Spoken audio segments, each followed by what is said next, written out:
আপনার skin care করার পর আপনার স্কিন যদি ভালো হওয়ার বদলে আরও বেশি রেড, ইরিটেটেড বা সেন্সিটিভ হয়ে যায়, তাহলে সমস্যাটা আপনার স্কিন কেয়ার প্রোডাক্টে না হয়ে আপনার স্কিন ব্যারিয়ারেও হতে পারে। Welcome back to better skin with Barsha. আজ আমরা কথা বলবো স্কিন ব্যারিয়ার নিয়ে। এটা কি, কিভাবে ড্যামেজ হয় এবং কিভাবে বুঝবেন আপনার স্কিন ব্যারিয়ার কম্প্রোমাইজড কিনা। আমাদের স্কিনের বাইরের লেয়ারে একটা গুরুত্বপূর্ণ কাজ হলো আমাদের স্কিনের ময়েশ্চারকে ধরে রাখা এবং বাইরের যে কোনো ইরিটেন্ট থেকে স্কিনকে প্রোটেক্ট করা। এই প্রোটেক্টিভ ফাংশনটাকে আমরা সহজ ভাষায় স্কিন ব্যারিয়ার বলি। কিন্তু অতিরিক্ত exfoliation, harsh cleanser, over washing কিংবা বারবার স্কিনকে ইরিটেট করার কারণে স্কিন ব্যারিয়ার দুর্বল হয়ে যেতে পারে। এখন প্রশ্ন হলো কিভাবে বুঝবেন আপনার স্কিন ব্যারিয়ার দুর্বল কিনা। প্রথম সাইন হলো স্কিন খুব ড্রাই বা টাইট লাগছে। ময়েশ্চারাইজার ইউজ করার পরও স্কিন টান টান বা আনকমফোর্টেবল লাগলে হতে পারে আপনার স্কিন ব্যারিয়ার কম্প্রোমাইজড হয়ে গিয়েছে। এবং সেকেন্ড সাইন হলো সহজেই রেডনেস বা ইরিটেশন হচ্ছে। যে প্রোডাক্টগুলো আগে ইজিলি ব্যবহার করতেন সেগুলো তো এখন বার্নিং সেন্সেশন হচ্ছে। আর থার্ড সাইন হলো স্কিন ফ্ল্যাকি বা রাফ হয়ে যাচ্ছে, স্পেশালি নাকের পাশে, গালে বা ফেসের বিভিন্ন জায়গায়। 4 নম্বর সাইন হলো স্কিনে নতুন নতুন সেন্সিটিভিটি দেখা দিচ্ছে। সামান্য প্রোডাক্ট, ওয়েদার চেঞ্জ, ইভেন পানি ইউজ করার পরও স্কিনের ডিসকমফোর্ট ফিল হচ্ছে। এবং লাস্টলি একসাথে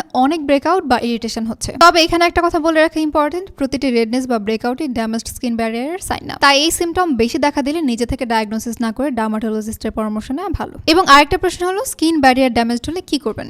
প্রথমে রুটিন সিম্পলিফাই করতে হবে। কিছুদিনের জন্য স্ট্রং এক্সফোলিয়েন্টস, স্ক্রাবস কিংবা আননেসেসারি অ্যাক্টিভ ইনগ্রেডিয়েন্টস কমিয়ে দিন। এর বদলে ফোকাস করুন জেনারেল ক্লিনজার, ময়েশ্চারাইজার এবং সানস্ক্রিনে। আর ব্যারিয়ার সাপোর্টের জন্য হাইলোরনিক অ্যাসিড, প্যান্থানল, সেরামাইডসের মতো ইনগ্রেডিয়েন্টস ইউজফুল হতে পারে। সো এটাই ছিল বেটার স্কিন কেয়ার উইথ বর্ষার আজকের এপিসোড। দেখা হবে পরবর্তী এপিসোডে। Till then take care of yourself and stay confident in your skin.